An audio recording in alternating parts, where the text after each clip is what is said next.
Eu quero hoje falar sobre a família. Eu creio que sempre é oportuno falarmos sobre o tema da família. Diz aqui o Evangelho segundo São João, 3 dias depois houve um casamento em Caná da Galileia, achando-se ali a mãe de Jesus. Jesus também foi convidado com seus discípulos para o casamento. Tendo acabado o vinho, a mãe de Jesus lhe disse: eles não têm mais vinho. Mas Jesus lhe disse: mulher, que tenho eu contigo? Ainda não é chegada a minha hora. Então Maria falou aos serventes: fazei tudo quanto ele vos disser. Estavam ali 6 talhas de pedra que os judeus usavam para as purificações, e cada uma delas levava 2 ou 3 metretas. Disse Jesus: enchei d'água as talhas, e eles as encheram totalmente. Então Jesus lhes determinou: tirai agora e levai ao mestre-sala. Eles o fizeram, e tendo o mestre-sala provado a água transformada em vinho, não sabendo de onde viera, se bem que o sabiam os serventes que haviam tirado a água, chamou o noivo e lhe disse: todos costumam pôr primeiro o bom vinho, e quando já beberam fartamente, servem o inferior. Tu, porém, guardaste o melhor vinho até agora. Eu fico encantado de pensar que o primeiro milagre de Jesus tivesse sido realizado numa festa de casamento. Eu fico mais encantado ainda com aqueles noivos que convidaram Jesus para o seu casamento.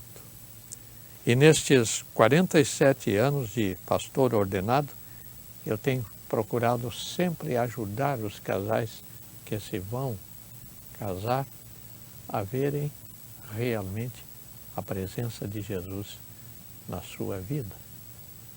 E tem dado certo. Tem dado certo.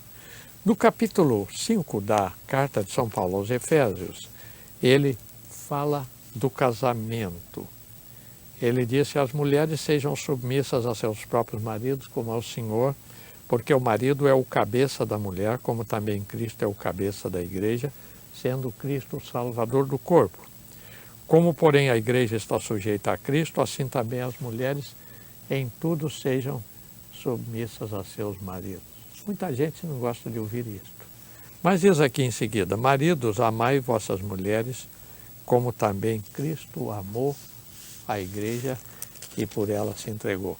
Se o marido ama a mulher, ele não vai subjugá-la, ele não vai escravizá-la. Então, a Bíblia mostra que se o marido é o cabeça do lar, ele é o chefe da família, ele deve ser tratado como tal.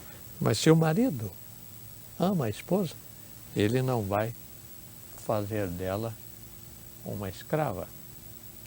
Estavam comemorando um aniversário de casamento e um garoto adolescente, quando ouviu que o casal estava casado já há 30 anos, o adolescente, filho do casal, diz assim: então, papai, faz 30 anos que o senhor arranjou a mamãe para ser sua empregada?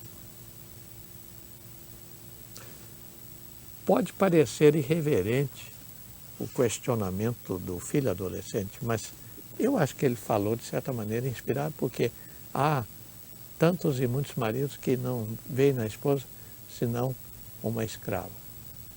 Como há infinidade de mulheres que não veem no marido senão provedor e nada mais.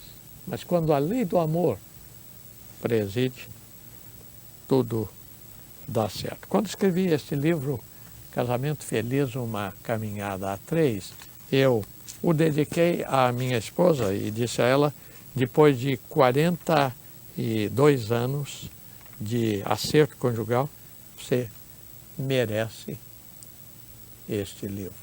Não lhe fiz favor. E agora leio em reportagem, no dia 30 de novembro de 91, uma reportagem que, de certa forma, me animou tremendamente. Pesquisa diz que a classe média só confia na família e na igreja. Família primeiro. E diz aqui, família com 84% de credibilidade e a igreja com 45% de credibilidade. É muito interessante ler esta pesquisa. A classe média brasileira, diz o repórter, não confia em mais nada a não ser na própria família. Só a família e a igreja ganharam no último ano algum acréscimo de confiabilidade dos brasileiros.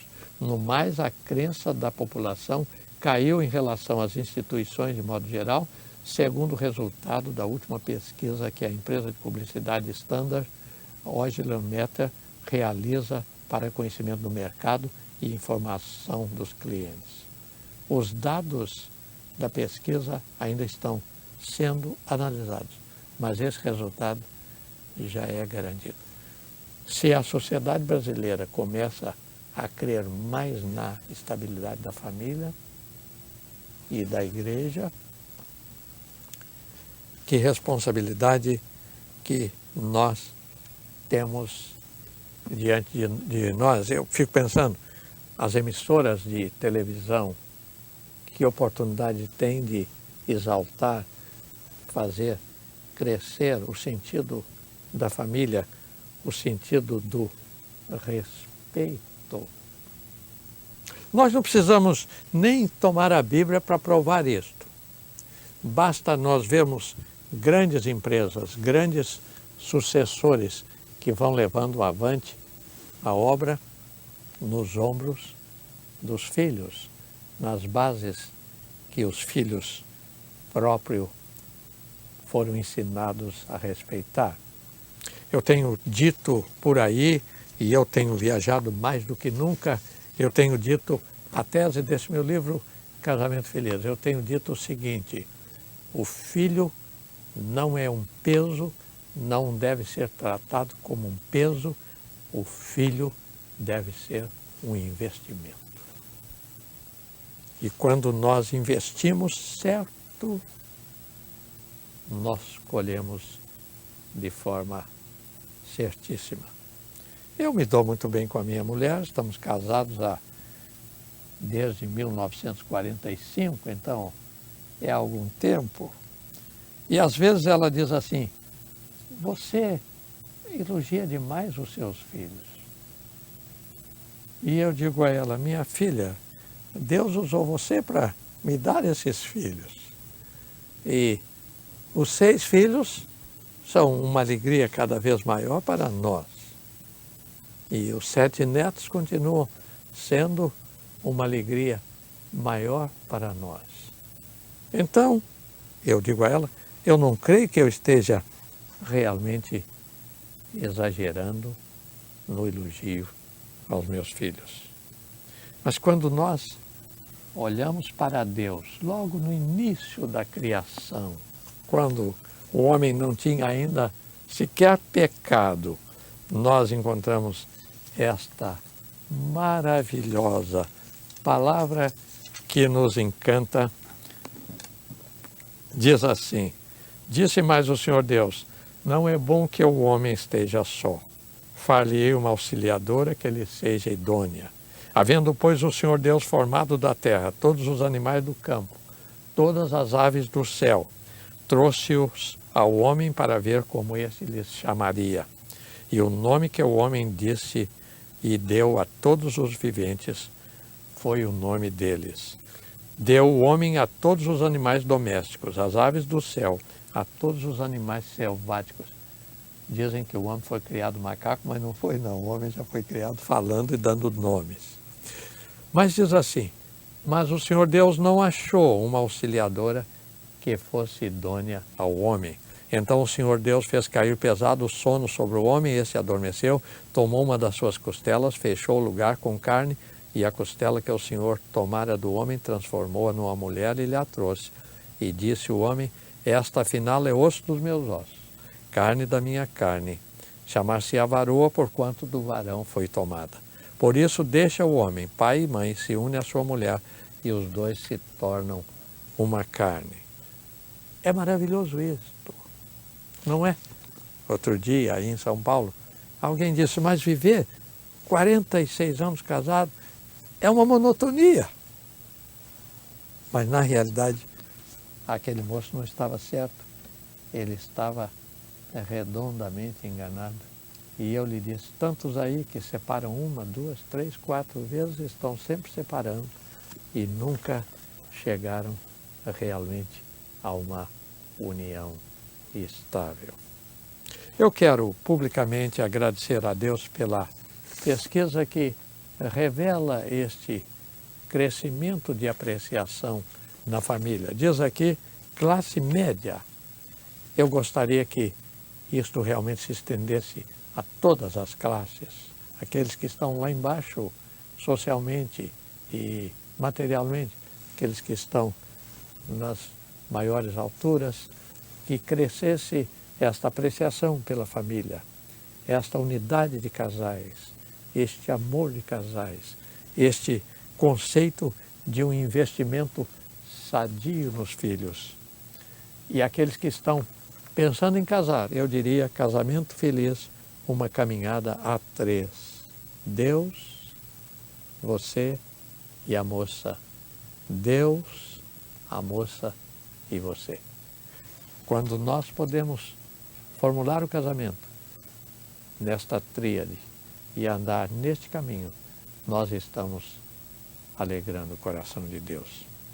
Vamos lembrar que em Caná, Jesus realizou o primeiro milagre. Ele foi convidado para a cerimônia. Ele foi à cerimônia. Jesus está sempre pronto a abençoar o seu lar. Nunca pense que o seu caso é impossível. Quando Deus entra no impossível, o nó se desata e o possível aparece. Este é o meu desejo para você que está enfrentando no momento problema conjugal, mas que possa, com a ajuda de Deus, ver resolvido este problema e louvar e engrandecer para sempre o nome de Deus. Seja Ele, no seu lar, bem recebido, adorado, amado e servido. Este é o meu desejo de todo o coração, hoje e para sempre. Amém.